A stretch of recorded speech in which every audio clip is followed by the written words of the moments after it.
Hello and welcome to Life Less Ordinary. It has been probably almost a month since I have filmed a video. We've been fairly busy and it has been very wet here, so I haven't really done much out in the garden. So this afternoon, I'm going to do a video to show you, I guess, just how much water we've had to put up with over the last couple of weeks. I am thankful for the water, but it has meant that it's been very difficult to get out into the garden. So I'm going to bring you down to have a look at what the garden looks like in the middle of May after 3 weeks of rain. It is a glorious afternoon, so I've been sort of itching to get out here to just come and soak up some of this sun. So let me show you what's happening here and the work that we are going to have to do in the next couple of days, given that we are forecast for nice sunny weather. It won't be warm because we are heading into winter, but it will be weather that means that we can get out into the garden. So I was just about to head into the garden and I saw the girls out here having a bit of fun in the mud. And now I'm going to have to be careful where I walk here because I will slip over, because that's what happens to me. But here are the girls having a bit of fun in the mud. Hey. And that's our fire pit. That is full of water, but you can see there's a bit of rain damage and looks like bike damage. So the older boys, in order to blow off a bit of steam, bring their push bikes down here, and this is their track to ride on. And I feel like we're probably at the point where we need to say, just hold off for a little while guys, because we need this to recover. Anyway, so here's a shot of the garden.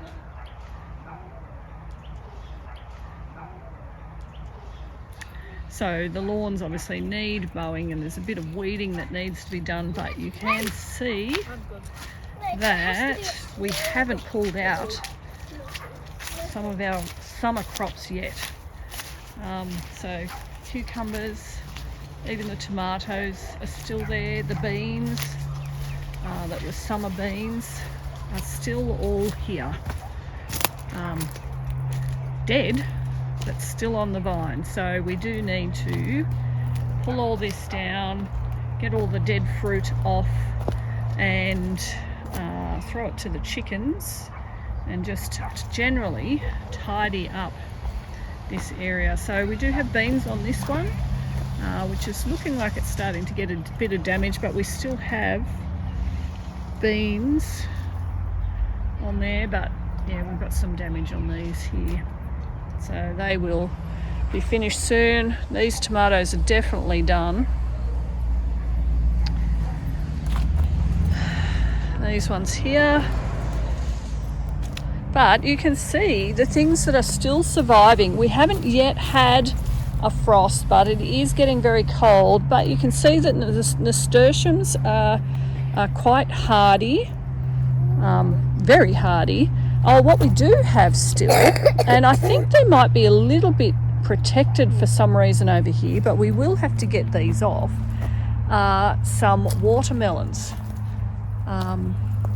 So I can tell that the vine is still okay, but they're not quite ripe. So I'm hoping that they will ripen up very quickly.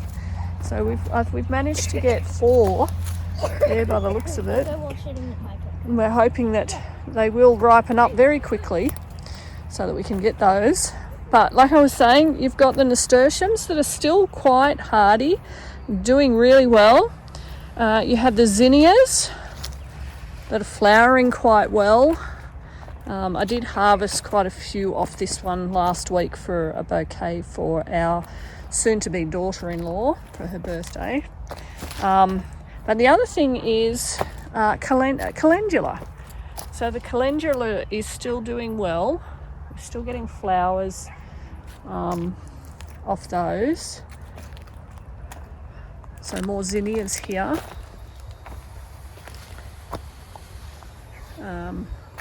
Another yellow, so this was a yellow zinnia, which I haven't had many flowers on, but this is, they're all coming into flower there. So I'm not sure what's happened to this, that it's only just started flowering in May, when it probably should have been flowering a lot earlier. So we may not actually get very many flowers off it, but I will try and save some seed from that. So that will be in there. I should be able to get some seed off there once the flower head's dry. So I can then replant them next year. Still haven't gotten these little pumpkins off, but the vine is definitely dead. We do have carrots in here, and the spinach is doing fine as well. We've got more beetroot here, but these are only small ones. I do much prefer the bigger ones because you've got more bang for your buck from that. Chilies here are still doing okay, and some lipstick capsicum in there as well. So they haven't, obviously we haven't had a frost, so they haven't died. But this here is what we are really looking forward to harvesting from. So this is all sweet potato here. So a whole bed of sweet potatoes. That's four or five different shoots that I put in there, slips, sorry, four or five different slips that I put in there, and this is kind of taken over, and every couple of weeks we're having to hack it back because it just comes out here. Like this is some that we've pulled off probably about 2 weeks ago before a lot of the rain. So that more energy will go into the potato tubers as opposed to the green growth. But this, I'm assuming this colouring is meaning that it's sort of coming to the end of its life, and then we will chop it back and compost it, and then get in and see what lovely goodies are in there in for us to eat. Yeah, so this is more that we have managed to chop back up. Golf balls. So we might have decided not to be coming out, but the kids have still been coming out to practice golf and to ride their bikes and to play in muddy puddles. What have we got here? We've still got some raspberries. This is just been amazing. It's May and I'm still getting raspberries. So it's only on the ones that are right here. So what I will do, this is a good opportunity to see which canes or which particular varieties, because there are a couple of different varieties along here, and no, I haven't labelled them because I'm me and I never label anything. But these ones in particular are a good variety for March, April, May for getting fruit off. So I think if you've seen any other videos, I am planning to do another row sort of outside of this garden area further over there, espaliering more berries. So I will try and get some of these suckers, some shoots that are growing up here. I'll dig them out and I will plant them over in that direction over there. So all of these berries are deciduous.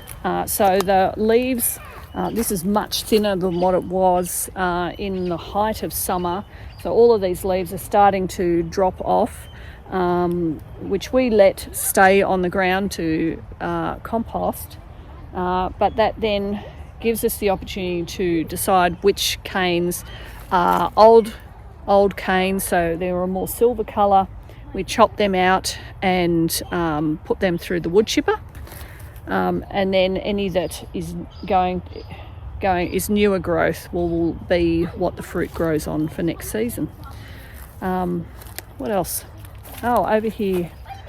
So this whole row here are our apple trees that we planted last year, and there's actually one right on the end down there that's actually, well, probably over 2 meters tall. So in August we will probably be pruning some of these. Some of these we won't do much with at all because they are quite small, so we'll just let them grow, get a bit of life into them. But there's probably 2 down there that are ready to start to be espaliered, so tied onto these wires, and start training them so that we have some nice horizontal lines of the branches, so that it's easier to keep the tree under control and net and get fruit from. So yeah, these 2 here are doing quite well. So even one of these we have already started. So I could see, or 2, we've got this one here we've espaliered over to here, and this one on here. Whereas we'll let these ones grow. I will probably actually chop these when it comes to pruning. Chop these, particularly the middle branch, because we want it to focus on sending out the laterals, which we can then tie to the espaliering. This one's looking a bit sad. This is our corn, where our corn was, and I think, I'm just looking at that, we have left these far too late.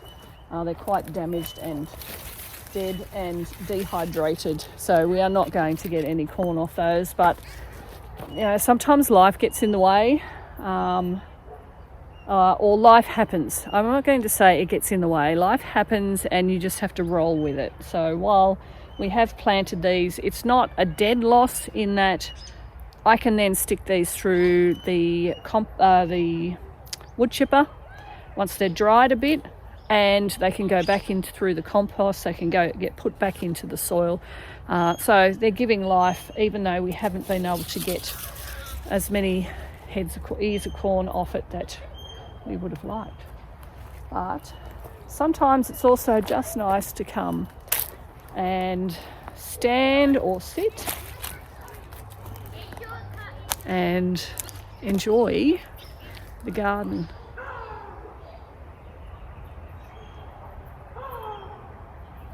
I'm not sure what animal that is. That sounds like a very unwell dog. But the girls were just enjoying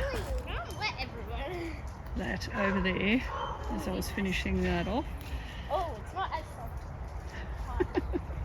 It is a lovely time of the afternoon, and while I'm disappointed I haven't been able to get out here to do as much in the last month, I'm also happy just to enjoy the peacefulness and the fun that the girls are having in their muddy puddles over there. Anyway, thank you for joining us in our life less ordinary. That doesn't always turn out the way that we like, so it's definitely less ordinary.